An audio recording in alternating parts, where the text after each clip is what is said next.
Tonight, the clock is ticking. About an hour left before Title 42 ends, and with it, U.S. officials are expecting a surge of migrants across the border. We can see in this video behind us here parts of Mission, Texas. Border officials have set up a temporary processing tent facility under the Anzalduas International Bridge. That connects Mission to Reynosa, Mexico. Large groups have been known to cross there in the past.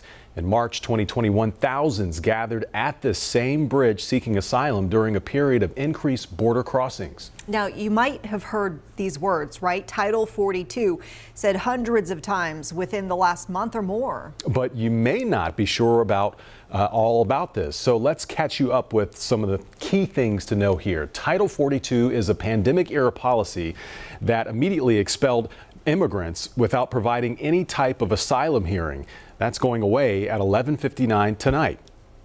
So when that happens, Title 8 will resume. That is the immigration law that was in place before the pandemic. It allows immigrants to apply for legal pathways to enter the U.S. That includes seeking asylum. Homeland Security officials predict 10,000 migrants per day will try to cross into the U.S. once Title 42 lifts. And speaking of these new arrivals, many are fearful and uncertain about what will happen if they turn themselves in to immigration officials.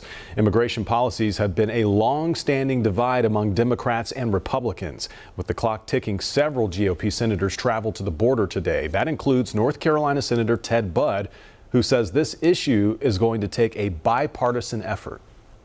I want to ask Joe Biden, I want to ask the administration, come to the table. Us as Republican senators, those on the U.S. House side, we have solutions that'll save lives, that'll defend our country. Let's remember that if we want a strong country, we have to have strong borders. Now, San Diego, El Paso, and Mission are just three of many locations along the border where folks are hoping to find a home in the U.S.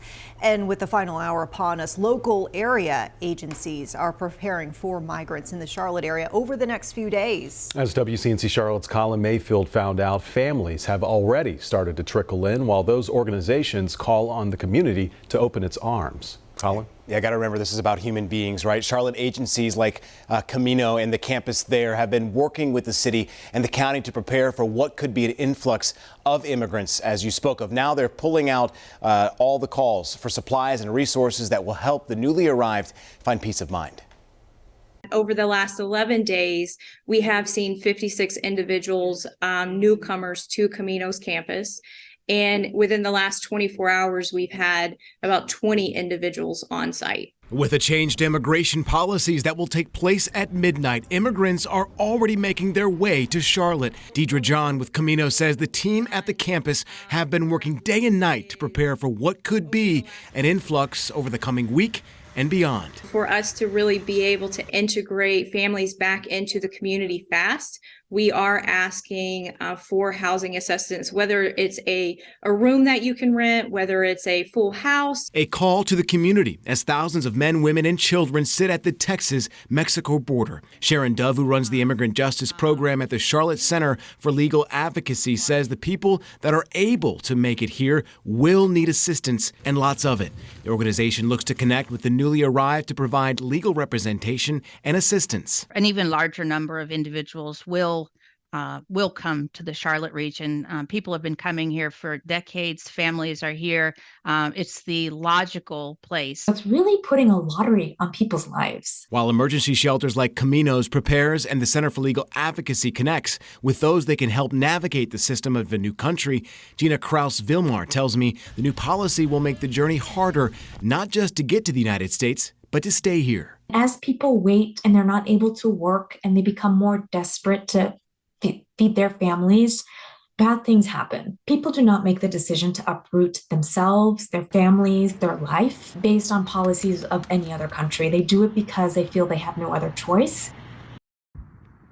So right now, Kraus-Vilmar tells me the system is backlogged for people seeking asylum right here in Mecklenburg County with more than 74,000 pending cases in the courts. But there will be more added in the days and months to come. For Camino's campus, though, and the other agencies in Charlotte, they're utilizing emergency spaces to gather resources and supplies, but they do need the community's help.